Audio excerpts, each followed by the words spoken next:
이제 하나님 말씀 봉독해 올리겠습니다. 하나님 말씀은 요한복음 13장 34절 35절입니다. 세번역 성경으로 제가 읽어드리겠습니다. 이제 나는 너희에게 새 계명을 준다. 서로 사랑하여라. 내가 너희를 사랑한 것 같이 너희도 서로 사랑하여라. 너희가 서로 사랑하면 모든 사람이 그것으로써 너희가 나의 제자인 줄을 알게 될 것이다. 아멘. 새해 첫 주일을 맞으면서 감사로 하나님께 영광 돌리시는 여러분 한 분 한 분, 또 여러분의 가정 위에 변함없으신 하나님의 은혜가 함께 하시기를 간절히 축원합니다.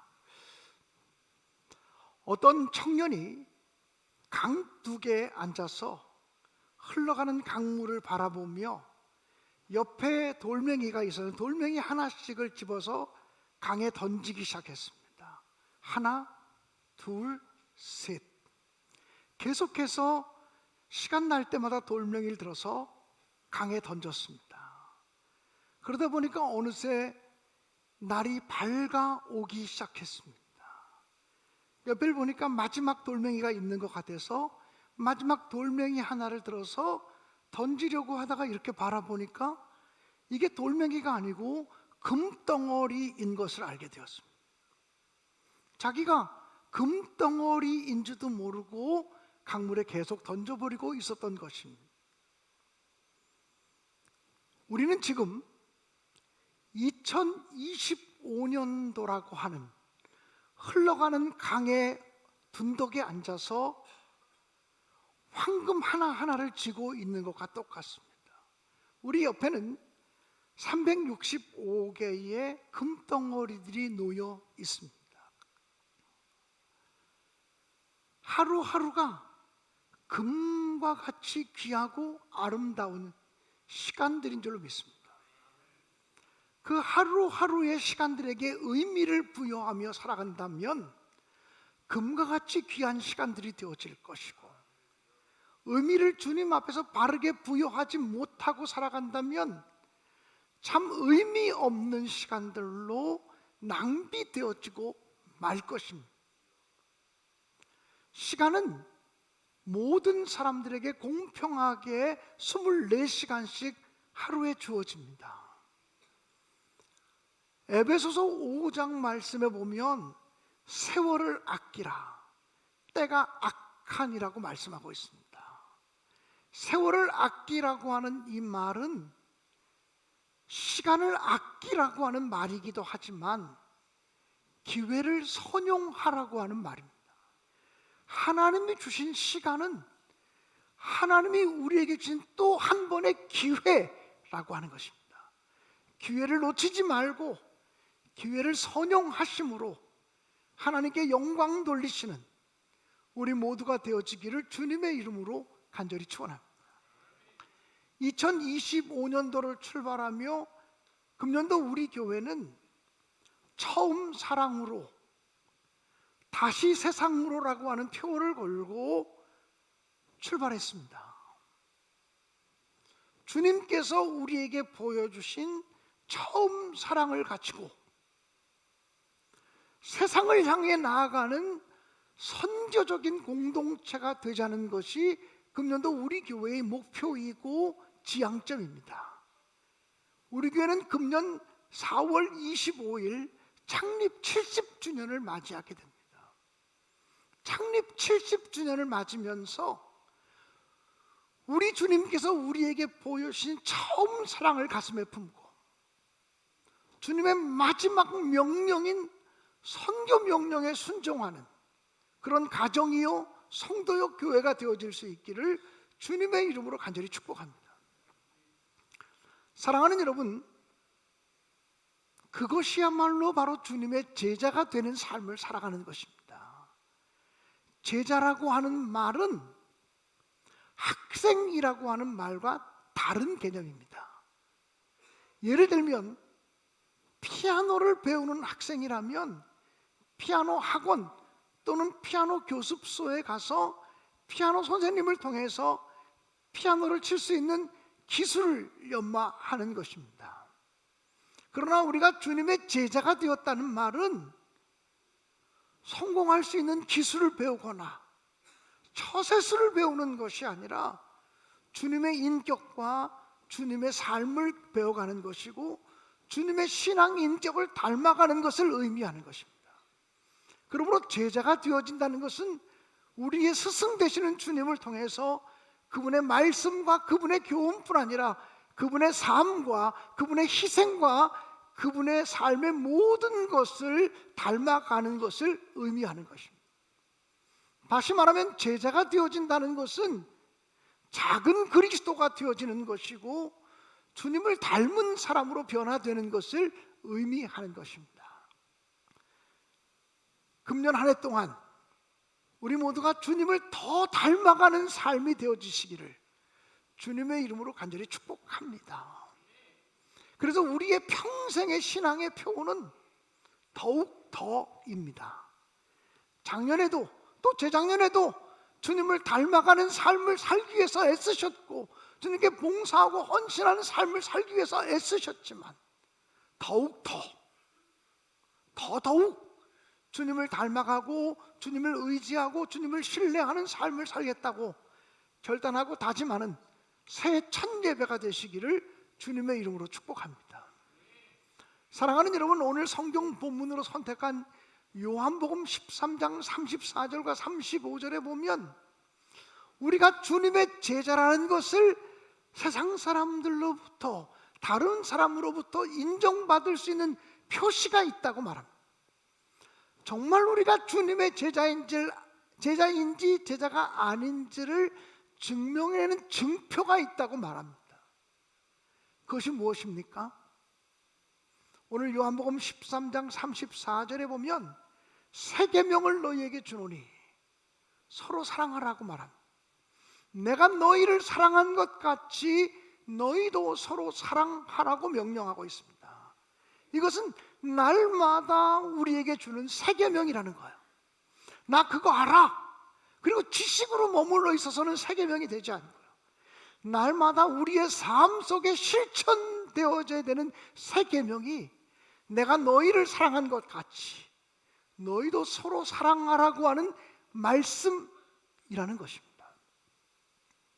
우리가 서로 사랑하지 않으면서 주님의 제자일 수는 없다는 것입니다. 고린도전서 12장을 가리켜서 은사장이라고 말합니다. 주님의 제자가 되어 살아가는 사람들에게는 이런저런 은사들이 있을 거라고 말합니다.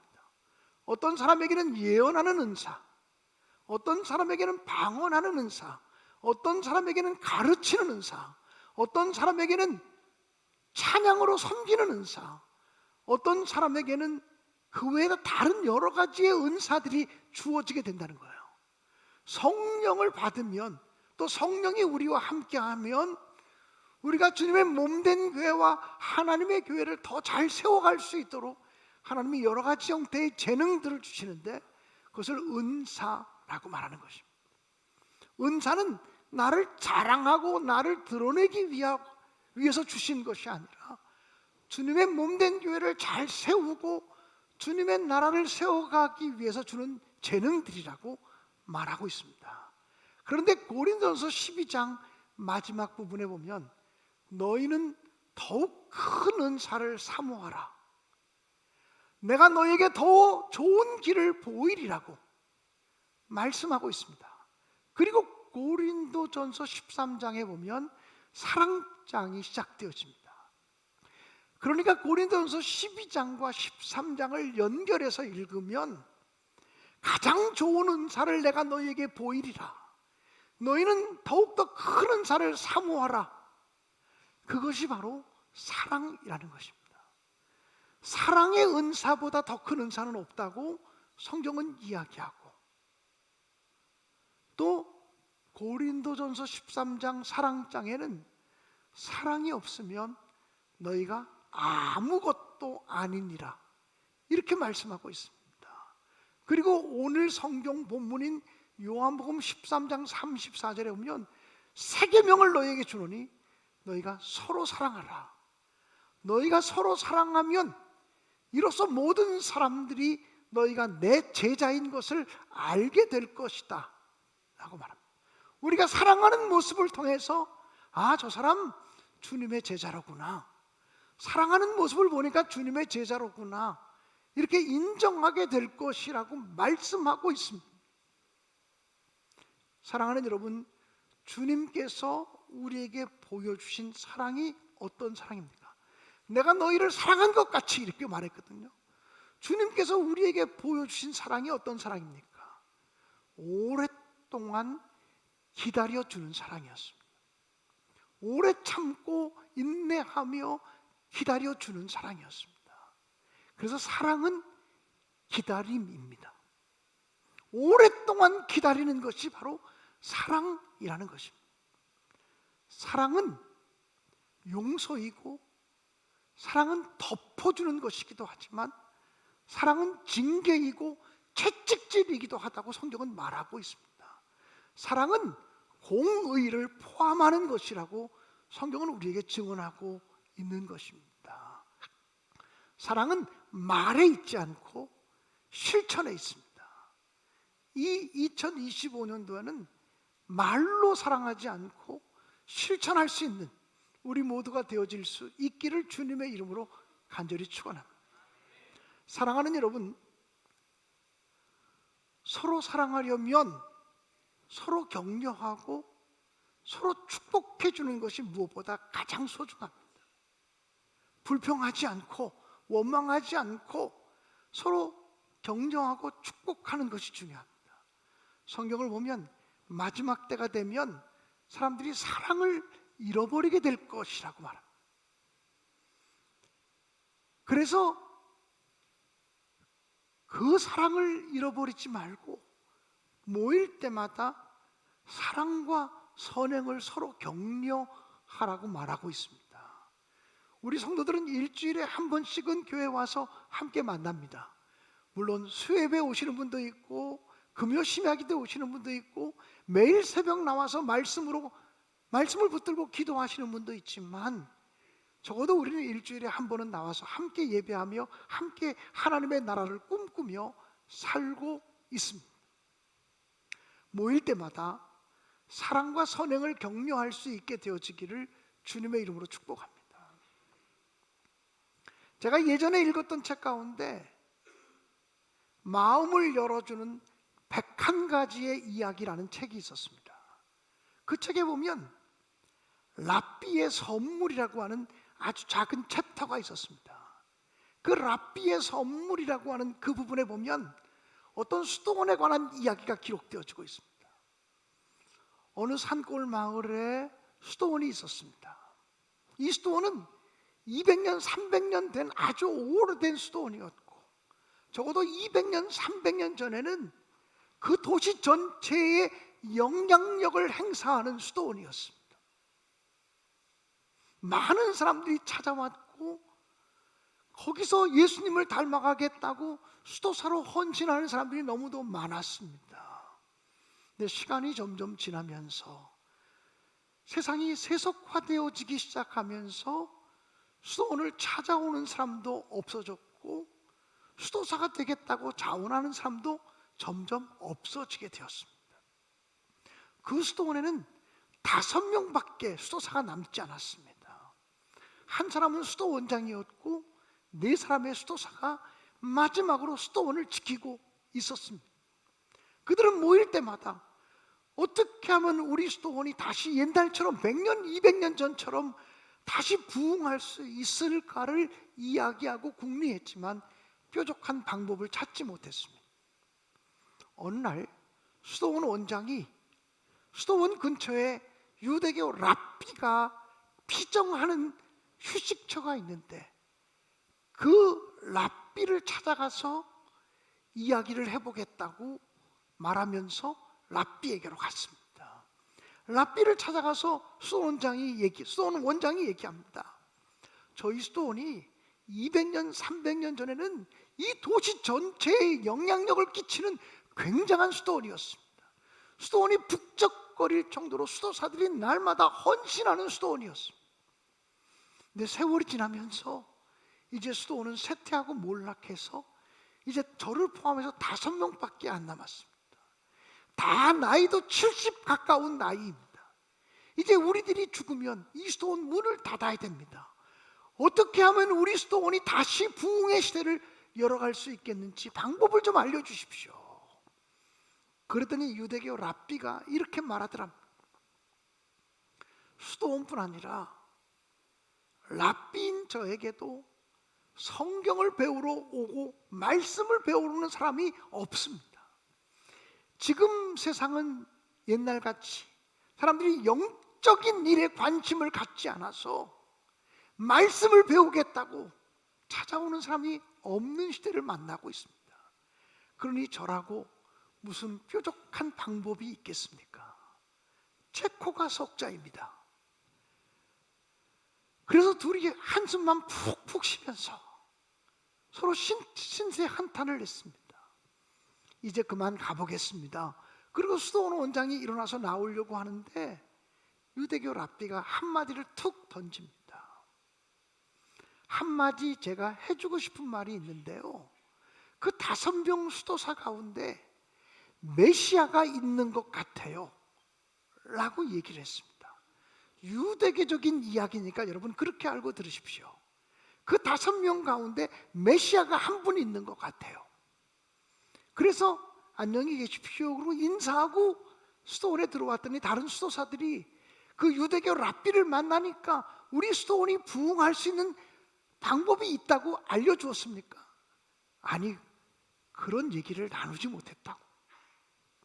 그런데 내가 나올 때 뜬금없이 우리 5명 수도사 가운데 1명이 메시아일 거라고 얘기를 전해주었다고 이야기합니다. 그러자 5명 수도사들이 말하기를 정말 영양가 없는 얘기만 듣고 오셨네요. 그리고 서로 헤어져서 잠자리에 들기 시작했습니다. 근데 이상하죠? 잠자리에 들어서 누워서 잠을 자려고 하는데 우리 5명 가운데 한 사람은 메시아일 거라고 이 생각이 떠나질 않습니다. 만약 그럴 리가 없지만 5명 가운데 한 사람이 메시아라면 누굴까? 분명히 수도원장일 거야. 수십 년 동안 이 수도원을 지키면서 우리에게 영적 지도를 했던 수도원장이 메시아이겠지. 그분이 메시아일 가능성이 많아. 아니야, 엘로드라고 하는 형제가 아닐까? 이 엘로드라고 하는 형제는 우리 가운데 가장 영적인 일에 관심이 많은 사람이잖아. 가장 영적인 모습을 보이는 사람이 엘로드라고 하는 형제 아닐까? 만약에 우리 5명 가운데 메시아가 있다면 그 엘로드 형제일지도 몰라. 아니야, 만약에 우리 가운데 한 사람이 있다면 토마스 형제가 아닐까? 이 토마스 형제는 늘 가시돋친 말을 하는 사람이지만, 늘 비판적인 말을 해대는 사람이지만, 이 토마스 형제가 하는 말이 시간이 지나놓고 보면 그 사람 말이 맞았어. 그러니까 우리 중에 한 사람이 메시아라면 그 바른 말 하기 좋아하는 토마스 형제가 아닐까? 아니야, 빌립일 수도 있겠다. 이 빌립이라고 하는 사람은 정말 너무나 조용해서 있는지 없는지 알 수 없는 사람이지만 우리 5명 가운데 가장 순종적인 사람이잖아. 말없이 필요할 때 나타나주는 사람이잖아. 그러니까 이 빌립이라는 사람이 혹시 메시아가 아닐까? 그것도 아니면 혹시 내가? 그럴 리는 없지. 나같이 평범한 사람이 메시아일 리는 없지. 근데 이 생각을 한 사람만 하는 게 아니라 그날 밤에 5명의 수도사들이 다 그 생각을 하는 거예요. 혹시 누구 아닐까? 혹시 누구 아닐까? 누구 아닐까? 그 다음날 아침에 일어났는데 서로를 대하는 자세가 달라지기 시작했다는 거예요. 혹시 저 사람이 메시아일지도 모르니까 함부로 대해서는 안 되겠다는 마음을 가지고 지극정성으로 대하기 시작했다는 거예요. 말도 함부로 하지 않고 조심스럽게 하고 품위 있게 태도를, 아름다운 자세를 갖추어서 말하기 시작했다는 것입니다. 가끔 이 수도원이 오래된 수도원이라서 경치가 좋고 좋은 나무들이 많아서 그 수도원에 놀러 오는 젊은 사람들이 있었는데, 언젠가부터는 이 젊은 사람들이 이 수도원에 오면 많지도 않은 5명의 수도사들이 서로가 서로를 진심으로 사랑해주고 진심으로 높여주고 품위 있게 대하고 품위 있게 말하고 이런 모습들을 보면서 여기 오면 이상한 기운이 흘러, 거룩한 무슨 분위기가 있어. 그러면서 그것이 입에서 입으로 소문이 나기 시작합니다. 그 수도원에 가면 세상에서 느낄 수 없는 거룩하고 경건한 분위기가 있어. 소문에 소문을 듣고 사람들이 몰려오기 시작합니다. 그리고 70이 넘은 그 5명의 수도사들의 품이 있고 서로를 높여주고 서로를 존경하고 하는 모습들을 보면서 한 사람 한 사람 헌신하기 시작해서 그 수도원이 다시 부흥의 시도를 열게 되었다고 하는 그런 이야기입니다. 이거는 유대교적인 예화이긴 하지만 오늘 우리들에게 주는 메시지는 분명히 있다고 생각합니다. 우리 안에 다시 처음 사랑으로 서로 사랑하는 모습이 회복되어지려면 우리가 서로에게 정말 예의를 갖추고 지극정성으로 다가가는 교회가 되어지기를 간절히 바랍니다. 서로가 서로에게 말 한마디도 품위 있게 하고 말 한마디도 덕스럽게 하고 서로 칭찬하고 격려함으로 사람들이 이곳에 올 때 거룩한 분위기를 느끼도록, 경건한 분위기들을 느끼도록 다시 하나님께서 우리 공동체를 회복시켜 주시고 새롭게 하시기를 주님의 이름으로 간절히 축원합니다. 내가 너희를 사랑한 것 같이 너희도 서로 사랑하라고 말합니다. 그 처음 사랑을 가지고 나만 행복하고 나만 좋고 나만 복받고 이것이 교회의 모습이 아니고 이것이 기독교의 모습이 아닙니다. 주님이 주신 그 사랑을 가지고 그러므로 너희는 가서 모든 민족으로 제자를 삼아 아버지와 아들과 성령의 이름으로 세례를 베풀라고 하는 주님의 마지막 명령에 순종하는 것이 제자의 삶인 줄로 믿습니다. 주님의 첫 번째 계명이 서로 사랑하라고 하는 계명이라면 주님의 마지막 명령, 주님의 최후의 명령은 그 사랑의 복음을 가지고 열방으로 나아가라는 것입니다. 그러므로 너희는 가서, 이 가서라고 하는 단어가 헬라어 원문의 의미를 보면 경계를 넘어선다는 의미입니다. 지역적인 경계를 넘어서고 언어적인 경계를 넘어서고 문화적인 경계를 넘어서고 인종적인 경계를 넘어서서 가는 것입니다. 열린 마음을 가지고 더 넓은 마음을 가지고 세상을 향해서 나아가는 것이 바로 70주년을 맞이하는 우리 교회가 잊지 말고 가슴에 품어야 되는 명령인 줄로 분명히 믿습니다. 내 힘으로, 내 능력으로 이것이 불가능합니다. 오늘 찬양대가, 성가대가 찬양하시면서 축복이라는 찬양곡을 부르셨는데 어떤 사람이 복이 있으리라고 말합니까? 주님의 이름을 위해서 모욕받고 박해받고 핍박받는 자들이 하늘에 신령한 복이 있을 거라고 말합니다. 예수님께서는 너희는 내게 나와 내 멍에를 메고 내게 배우라고 말합니다. 주님의 멍에가 뭡니까? 십자가입니다. 주님을 닮아가는 삶이라는 것은 주님의 십자가를 짊어지고 주님을 따라가는 삶입니다.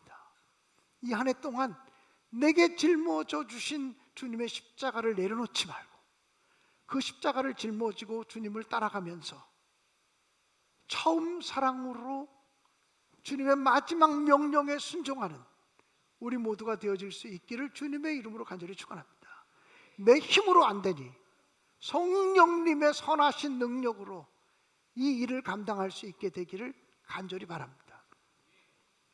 제가 송구영신 예배 때도 선한 능력으로라고 하는 찬양을 불렀는데, 오늘도 선한 능력으로라는 찬양을 결단 찬송으로 부르고 싶습니다. 그런데 이 찬송시는 사실은 독일의 루터파 교회의 목사였던 디트리 보네퍼가 쓴 편지 시에서 기인하는 것입니다. 디트리 보네퍼라고 하는 목사님은 독일 루터파 교회의 목사님이셨는데, 그 당시 독일을 통치하던 사람은 히틀러였습니다. 히틀러가 유대인들을 학살하고 히틀러가 자기 독재 정권을 세우려고 할 때 이 디트리 보네퍼가 이렇게 말합니다.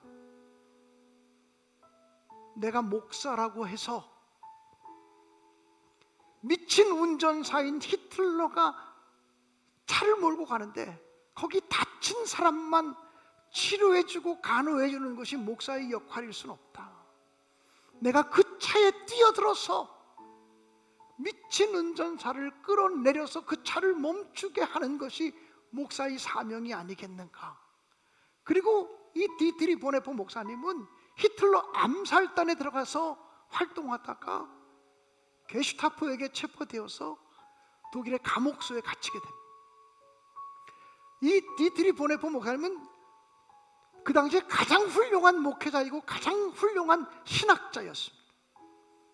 그럼에도 불구하고 감옥소에 갇혀서 1944년 성탄절을 맞으면서 자기의 약혼녀가 되는 폰 비데마이어라고 하는 여인에게 편지를 보냅니다.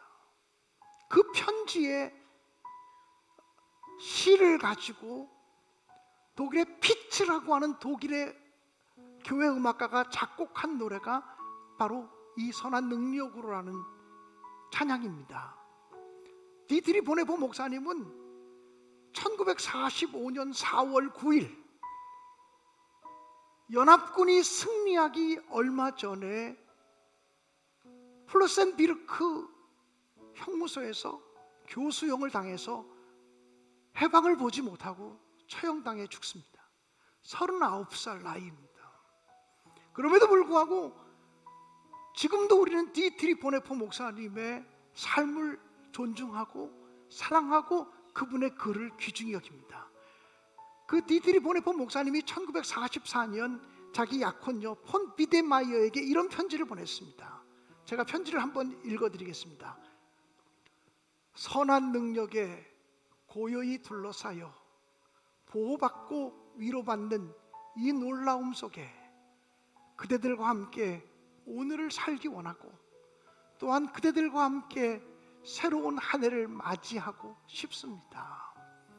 지나간 것들이 여전히 우리의 마음을 산란하게 하고 어두운 날들의 무거운 짐은 여전히 우리를 짓누르지만 주님, 두려움에 떠는 우리의 영혼에 당신께서 마련해 두신 구원을 보내주십시오.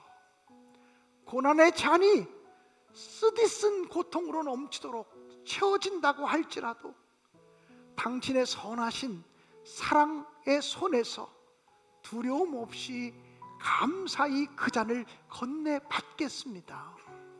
그럼에도 한 번 더 이 세상 살아가는 기쁨과 눈부신 햇살을 허락하신다면 지난 날을 기억할 것이며 우리의 모든 삶은 온전히 당신 것입니다.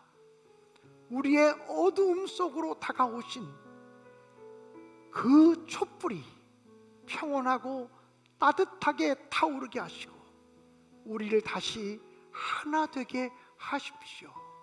당신의 빛이 밤에도 빛나고 있음을 우리는 압니다.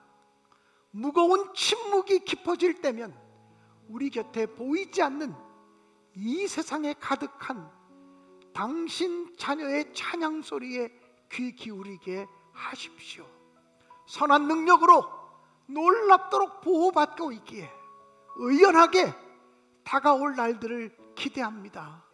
주님께서는 밤에도 낮에도 우리 곁에 계시며 다가올 모든 새로운 날에 함께 하십니다.